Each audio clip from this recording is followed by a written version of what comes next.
Yes, I did.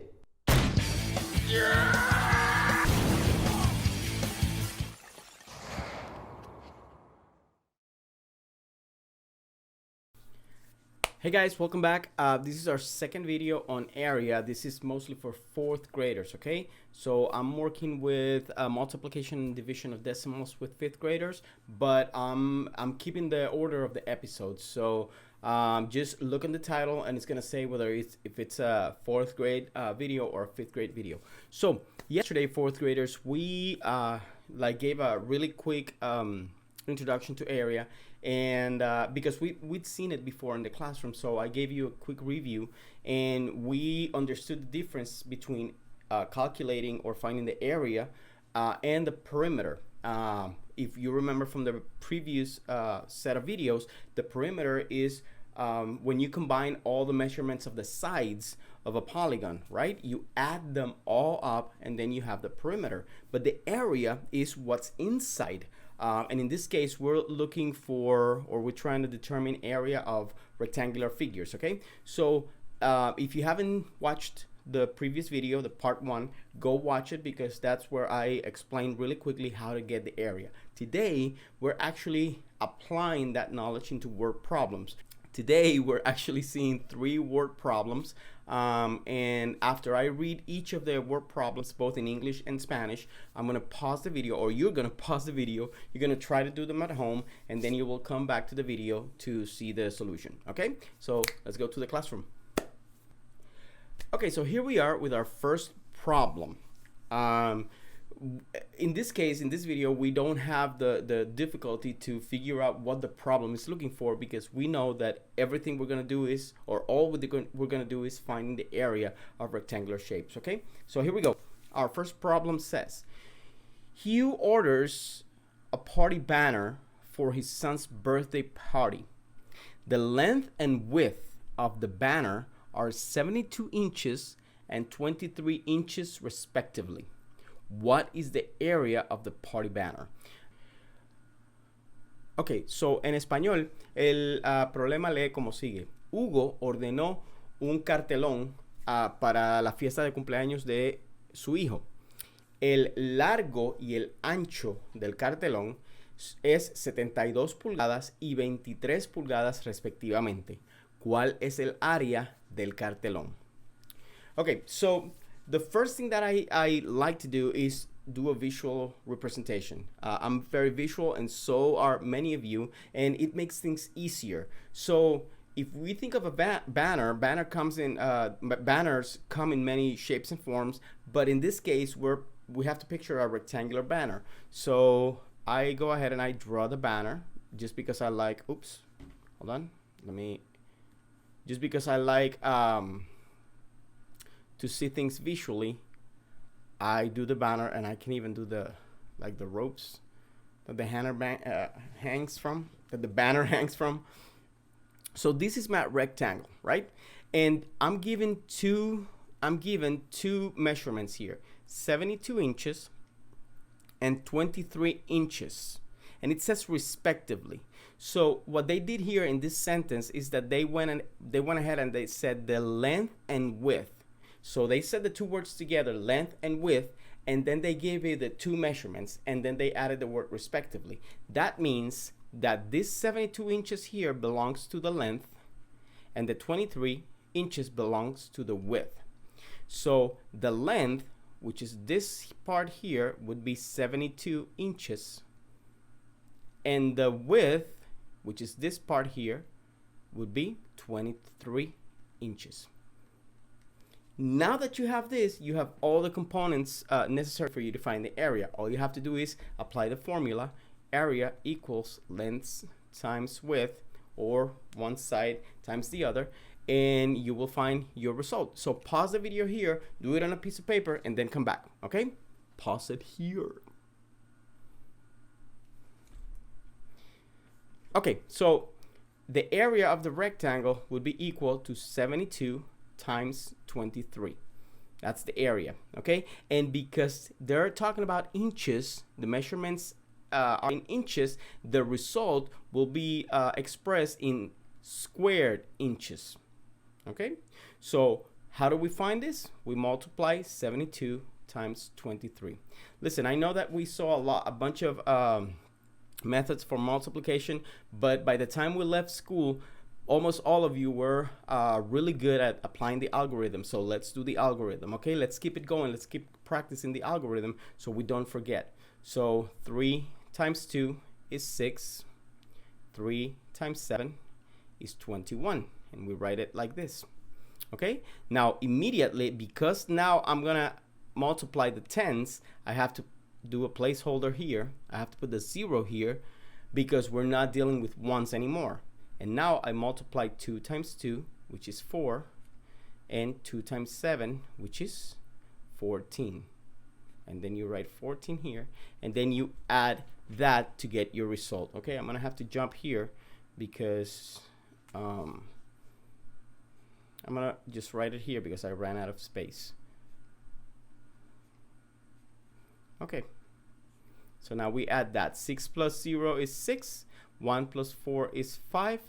4 plus 2 is 6. And then this one drops. And then we count 3 spaces and we place a comma. Okay, so the area of that banner is 1,656 squared inches. And that would be our result.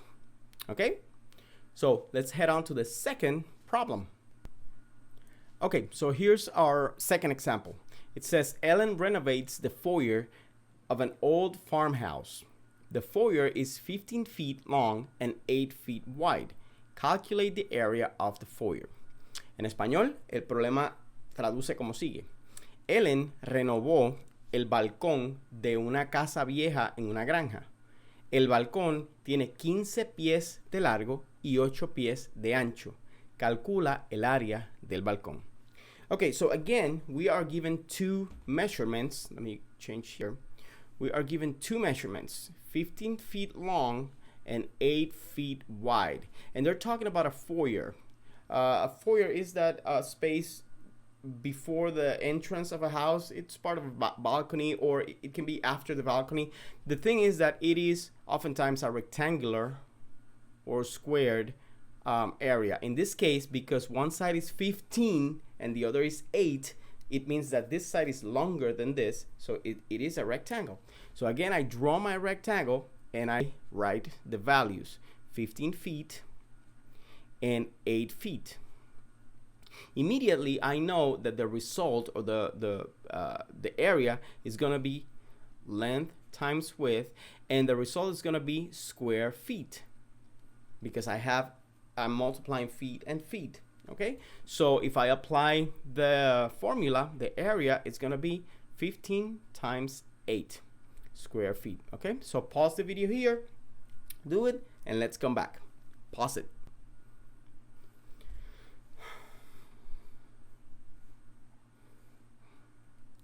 Okay, so once you have this information, it's fairly easy just to apply the formula to find the area.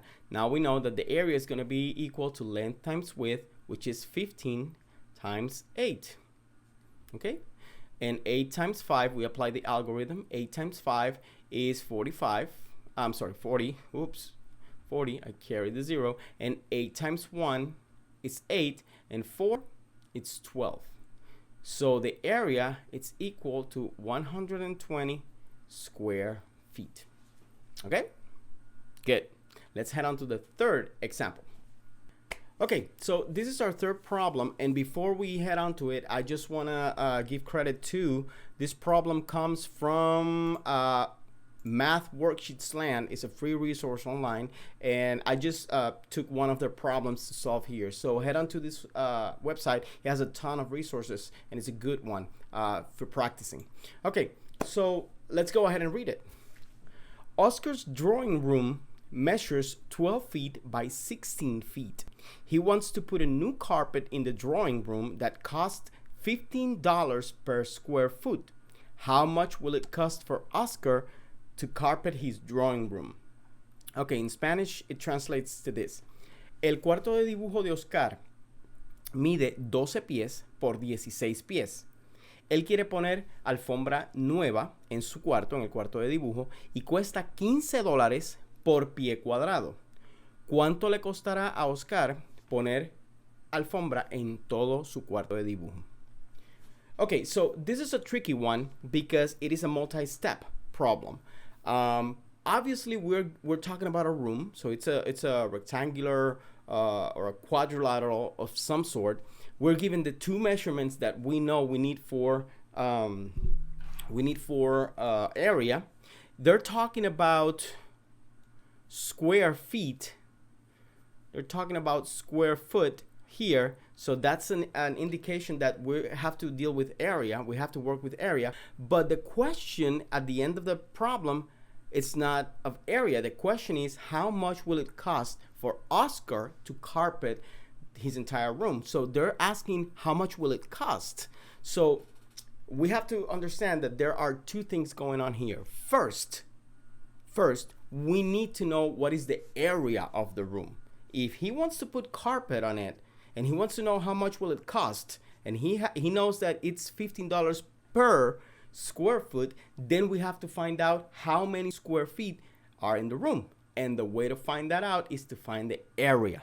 Okay, so it has two steps. On the first step, you're gonna find the area of the room, and on the second step, you're gonna, with that area and this amount of dollars here, you're gonna do a mathematical equation to find out how much will he spend. So I'm gonna give you a chance to try it. Okay, I'm gonna ask you to pause the video here. Just try it. If you can't figure it out, just come back. If you are able to work it on your own, then come back and try it and check your answer. Okay, so pause the video here. Okay, so first of all, we need to calculate the area. We need to know how many square feet do we have in his drawing room. And the way to do that, first, I'm gonna make my rectangular shape here, and I know that it's 16 feet by 12 feet. That's why it's being given to me here, 16 and 12. And the longer room, and the longer side is gonna be 16, the shorter side is gonna be 12. So now if I wanna know the area, I know that all that I need to do is multiply 16 times 12, okay, to find the square feet of the room. So I apply the algorithm. 2 times 6 is 12, carry the 1. 2 times 1 is 2, plus 1 is 3.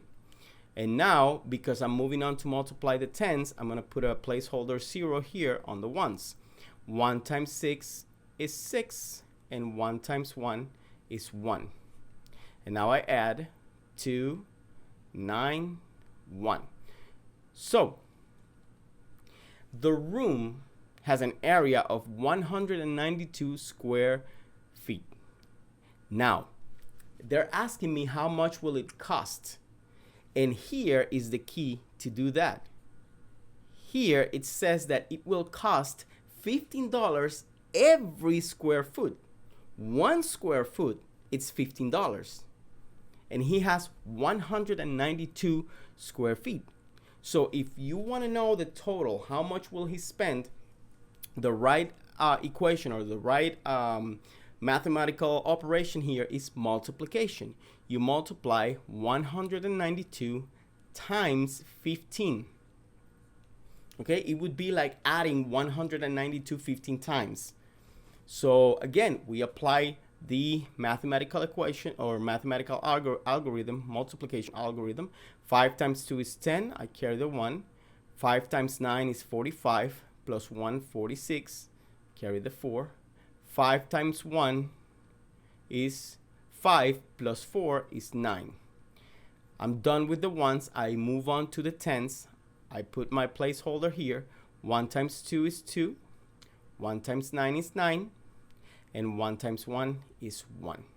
And now all I have to do is add 0, 8, 18, and 2. 1, 2, 3.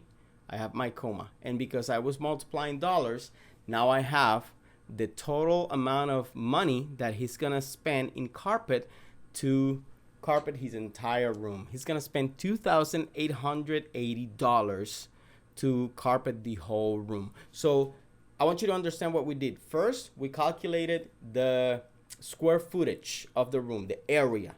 We found the area because the area was going to tell us how much money would he spend in carpeting his entire room based on this information that we were given, $15 per square foot.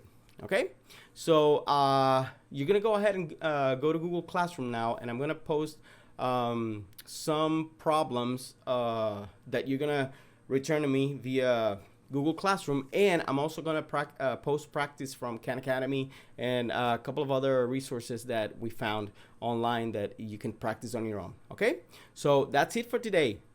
This is gonna take time. Don't worry about this. We have the entire rest of the week and probably the weekend to continue working on the application of our area knowledge. And listen, I'm gonna be serious about this. You already know how to calculate area. You know that you have to multiply length times width, okay? It doesn't matter how difficult the problem seems to be. If it's a problem related to area, you will always apply that rule. If you can believe that, if you can remember that, that's half of the battle won already, because we know how to calculate area and we're masters of it. And sometimes reading the word problem, we get all confused because we don't understand what they're asking us. But you have to understand that you do know how to calculate area. So all you have to do is understand the word problem. And to understand the word problem, what we oftentimes have to do is read it 2-3 times, take it one sentence at a time, make drawings. That helps you a lot. And practice. Practice. This is not something that you master with 1 or 2 problems, okay? 1 or 2 problems, you get it. But then you have to practice again and again and again to master it, okay? But that's, I'm gonna hold you to that, okay? So the practice, I will take care of that. So head on to Google Classroom and let's start working the problems, okay? See you next time. Peace.